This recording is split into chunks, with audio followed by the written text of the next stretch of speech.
Anak ini mengangkat tangan untuk menjawab pertanyaan, tapi saat guru melihat sepatu lusuh yang dipakainya, ia menyadari anak itu berasal dari keluarga miskin. Maka, guru mengalihkan pandangan dan memilih murid lain yang mengenakan sepatu kulit. Anak ini adalah yang paling miskin di kelas. Keluarganya tinggal di penampungan. Makan malam mereka hanyalah satu burger kecil yang dipotong ibunya menjadi 5 bagian. Tapi porsi itu terlalu sedikit bagi anak itu. Ia menghabiskannya dengan cepat. Aku sangat lapar. Sepertinya aku bisa makan meja ini, katanya. Karena kelaparan, malam harinya ia tak bisa tidur, dan saat jam makan siang, penderitaannya semakin terasa. Beberapa teman makan roti, yang lain menikmati buah. Ia hanya bisa menelan ludah sambil melihat mereka menikmati makanan. Saat itu, seorang teman sekelas menyadari pandangan lapar dari anak itu. Ia mulai mengejek. Anak itu diam, tak berani membalas. Teman itu bahkan melemparkan sepotong ayam goreng ke sebelah tempat sampah.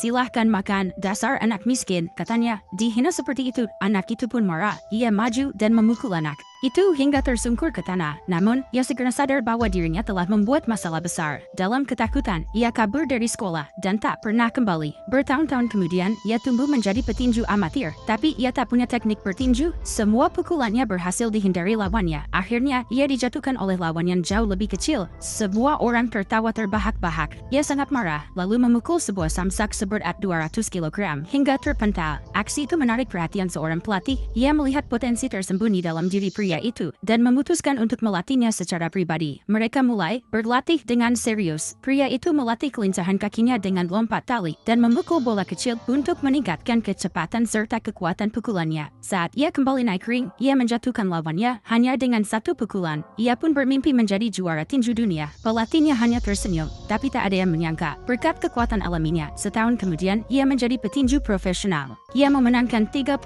pertandingan berturut-turut dan benar-benar menjadi juara tinju dunia. Namun suatu hari, ia melihat seorang pria bernama Ali mengejeknya. Pria itu sangat marah berhadapan dengan orang bermulut tajam. Ia pun menantang Ali. Namun saat pertandingan, Ali terus menguras energinya dengan gerakan kaki yang lincah. Pada ronde ke-8, Ali memanfaatkan kesempatan dan menjatuhkannya. Sejak itu, pria itu dilanda depresi. Dalam sebuah pertandingan, ia tiba-tiba pingsan. Saat sadar, ia berkata bahwa ia telah melihat Tuhan dan merasa seperti dilahirkan kembali. Sejak saat itu, hidupnya berubah total. Keesokan harinya, ia dibaptis di sungai, mengucapkan selamat tinggal pada dunia tinju, dan menjadi seorang pendeta. Bertahun-tahun berlalu, kini ia adalah seorang paman bertubuh besar yang penuh damai. Ini adalah kisah nyata dari salah satu petinju kelas berat yang hebat, bernama George Foreman. Sekarang pertanyaannya, menurutmu, siapakah petinju terhebat di dunia?